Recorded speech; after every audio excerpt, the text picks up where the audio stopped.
Bruh, let's go. I'm ready to hoot. What are you wearing? What, my scent? That's Michael Jordan legend.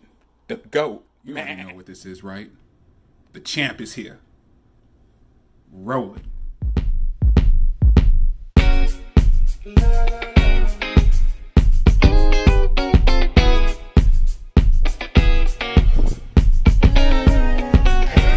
Turn up. Hey, it's water. It's a shooting water.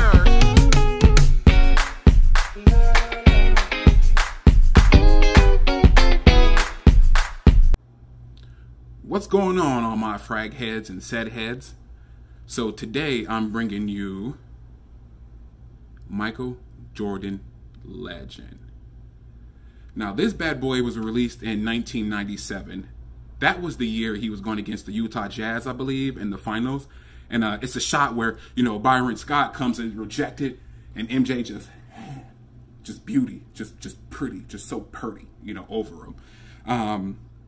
The notes in this, the top notes are bergamot, lavender, and anise. The middle notes are going to be green tea, leather, and patchouli. The bottom is going to be cedar, amber, musk, and green moss.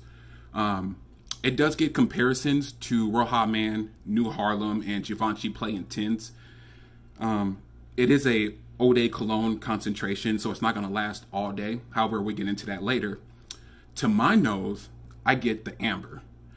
The amber is almost like a scent cloud, right? So it's not very strong, but it's gonna leave a bubble. As soon as you spray it, I mean, you can just smell the bubble. I mean, you just feel it, where you're just kind of like, okay, am I suffocating myself, or what's going on here?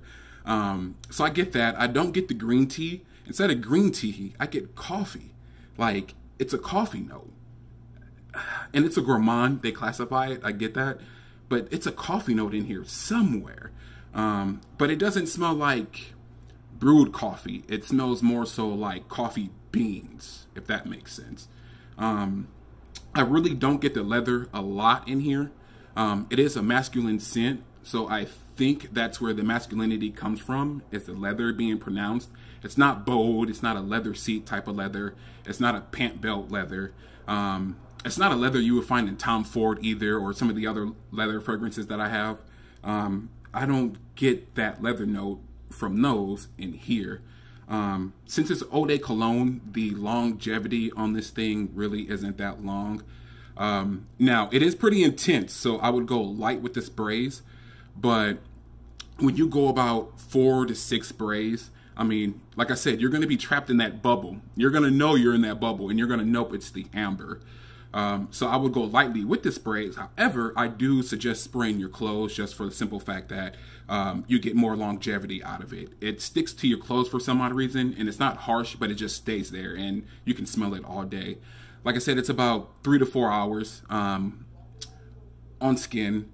After about an hour and a half, I mean, it's going to be kind of hard to detect. It's still going to be there, but hard to detect. But if you spray your hair in your clothes, you're going to get a whiff of it all day. The projection, I would say, it's about arm's length, maybe, if that. Like I said, to me, it's more so of a bubble, but I've had people stand next to me, and I can kind of tell they're smelling me just by the nostrils. Small people arms? Doing one of those Johns. So, I mean, people are going to smell you. Not the longevity, I'm sorry about that. I would wear this on a date. Like, to me, this is almost like a date fragrance, but not a night out fragrance. This is almost like you're just going for coffee, right? Or you're going for a sandwich, or you're going to a deli, coffee shop or a deli, you know, something like that, to where it's going to fit the bill. To where when they smell you, you're just going to smell like whatever diner that you're in. That's what I get from this. I would wear this in the winter. When I wore it in the fall, I did have to wash it off just because of the headaches I would get. It does become pretty boring because it's linear, so you're not going to get a pizzazz out of it. You're not going to wow yourself. It's not going to wow anybody else.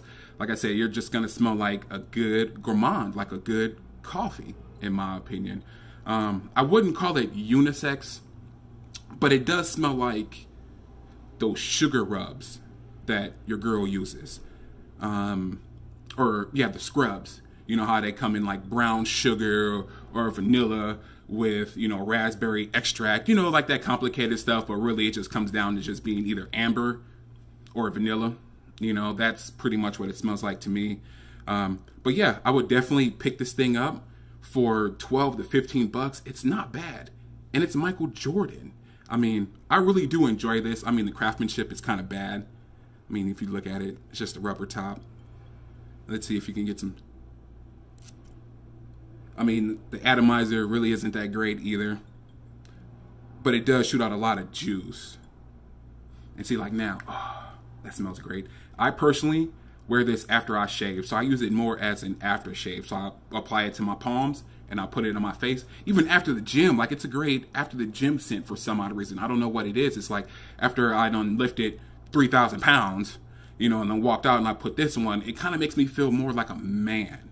I don't know how, that's weird, but trust me, I know what I'm saying. I just don't know how to put it in words. With that being said, I hope you enjoyed this review. Make sure you like, subscribe, hit the bell, comment. Let me know if you tried any other Michael Jordan fragrances and what is this to your nose. I think this would actually be a good like stocking stuffer, you know? I mean, it's not going to be bad and it's a pretty good dumb reach. So I love all of you. Thank you for viewing. And like I said, let me know if you have any opinions on this. I love you all.